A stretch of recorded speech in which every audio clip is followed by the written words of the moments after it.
Hello, my name is Matthew, and in today's video, I'm going to share with you how to create a PID to help your robot walk straight and accurate and follow a heading. So, what is the PID control?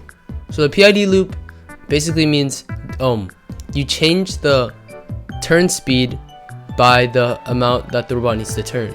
So you see here, a PID loop continuously calculates an error value, which is the difference between the set point and the actual value of the variable. So it continuously calculates the difference between angle A and angle B, and then it makes the turning speed proportional to that difference. So you see here, if the robot is going at 190 degrees but it wants to go at 180, it will try to turn back. So then it will speed up the left wheel and slow down the right wheel. And then if it overturns, it'll do the same thing again until it gets back to the 180. So now you see correction equals KP times error. So correction is how fast the robot turns back to the wanted angle. So that would be KP, which is a variable that we can set, and it's different for every robot, times error. So error, like I said before, is the difference between your wanted angle and your current angle.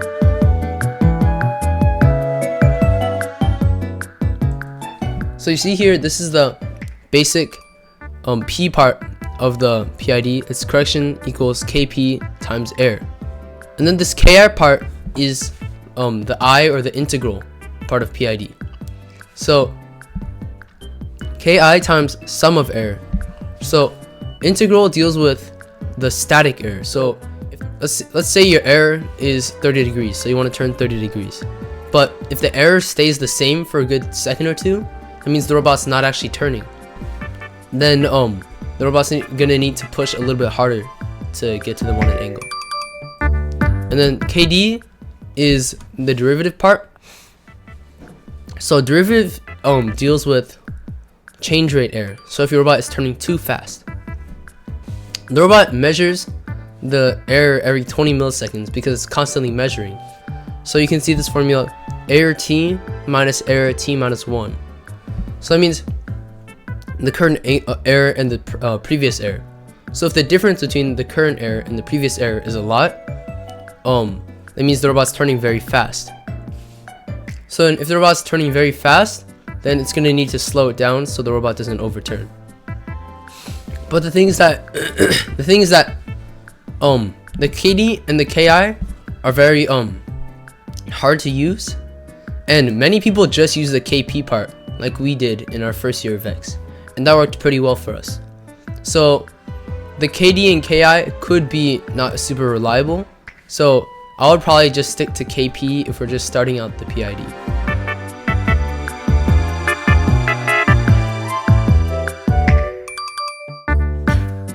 So before we start creating our PID, we have to first understand how the Vex IQ motors work. So it says here that the maximum power of the motor is 1.4 watts, and that the motor actually has an internal PID loop that processes calculations to help the motor precisely control the speed. So if, let's say you have a 1-to-1 gear ratio. So if the motor spins at 100 rotations per minute and you have a 1-to-1 gear ratio, then your bot will also, or whatever is attached to that gear ratio, will also spin 100 times per minute. But you also have to take into account all the friction caused by the gears and everything rubbing on the ground. And let's say you have a 2-to-1 gear ratio, then the motor will need twice the power to power that 2-to-1 gear ratio because it has twice the speed, and it goes on and on and on. So once the motor reaches its maximum power output, it won't be able to keep up with the gear ratio and it won't be able to help the robot as well.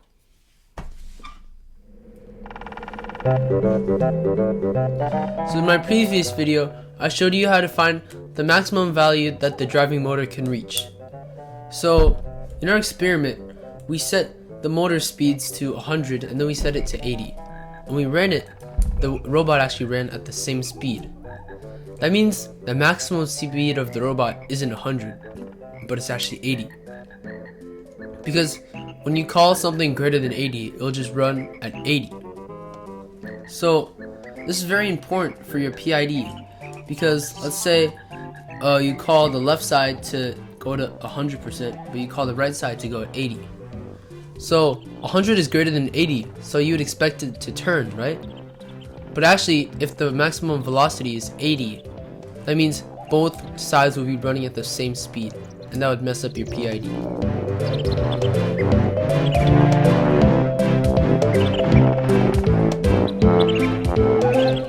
So now that we understand the limit of our driving motor, here's my P control formula to keep the robot running fast and accurate. So every 20 milliseconds, or every time a for loop runs, we're going to calculate the error. So that's the target angle minus the actual heading, or the wanted angle minus where I currently am. So for speed adjustment, I would want to make the turning speed proportional to the error, or the gap between the wanted and the current angle. And I would only change one side. I would only make the left side faster, or the right side faster, or the left side slower and the right side slower, to make sure the robot is as efficient as possible.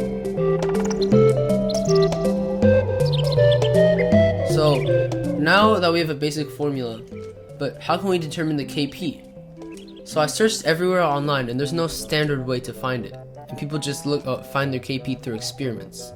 So for this experiment, I'm going to need an initial KP to start. So here's a simple way to come up with the number. Let's say when one motor runs at 80% and the other motor runs at negative 80%, the robot would just rotate and stay in place, right?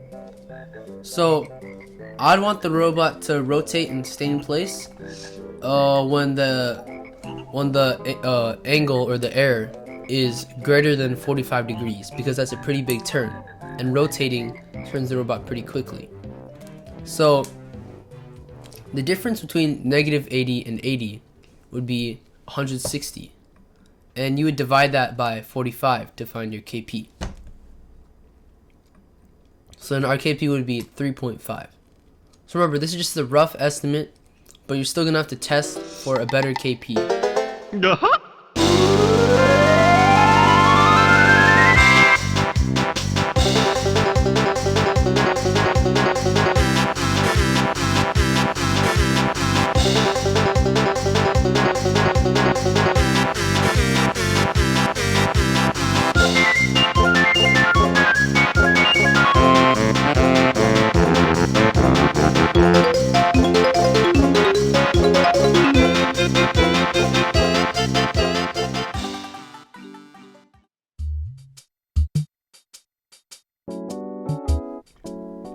So here I want to share with you the steps in order to find a good KP for your robot for your PID code.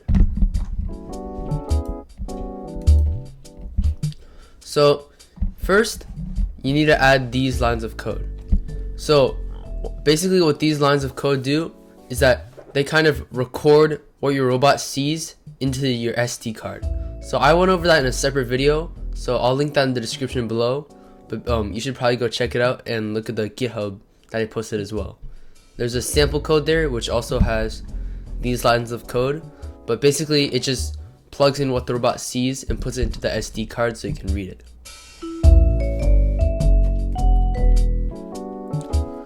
So here's our experiment. I ran the code 3 times, and every 20 milliseconds the robot recorded everything it saw onto the SD card. So there's a lot of information that we saw.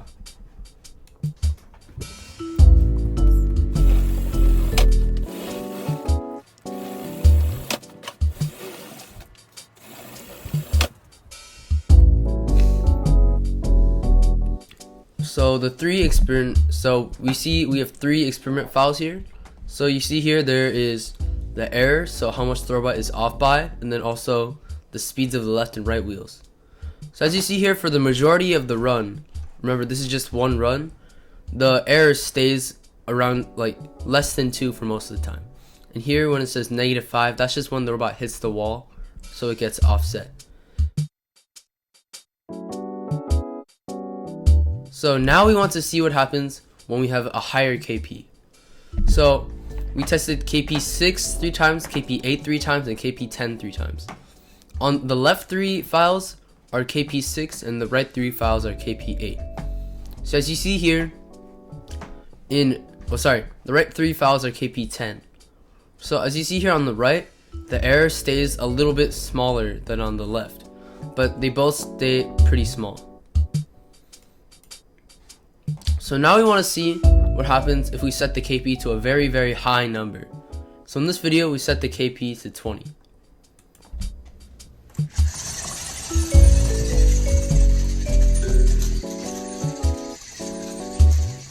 So as you just saw there, the KP kept the robot pretty straight for the first half, but then when the robot started to make a small adjustment to adjust for its small error, it pushed a little bit too hard, and then it started spiraling out of control because every time it tried to push back, it pushed a little bit too hard. So then the robot wouldn't converge back onto the wanted angle.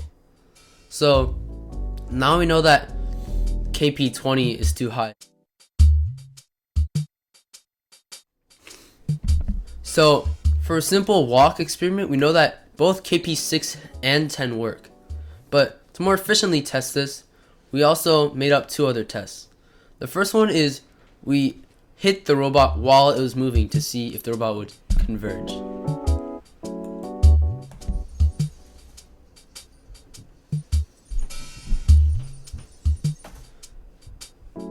So as you just saw, we hit the robot and it still converged back down to the wanted angle.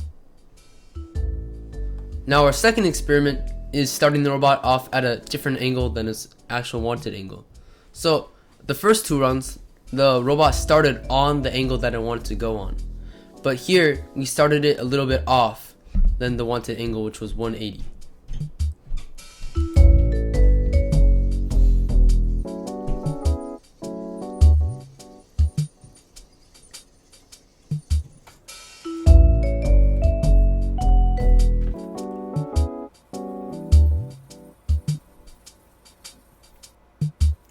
So What you just saw there was the robot trying to converge back on track, but then it pushed a little bit too hard. So then it started spiraling out of control again. So even though the KP was 10 and it worked for the first 2 experiments, it still didn't work for this. So maybe KP 10 might be a little bit too high. So maybe KP 6 might be better for this robot.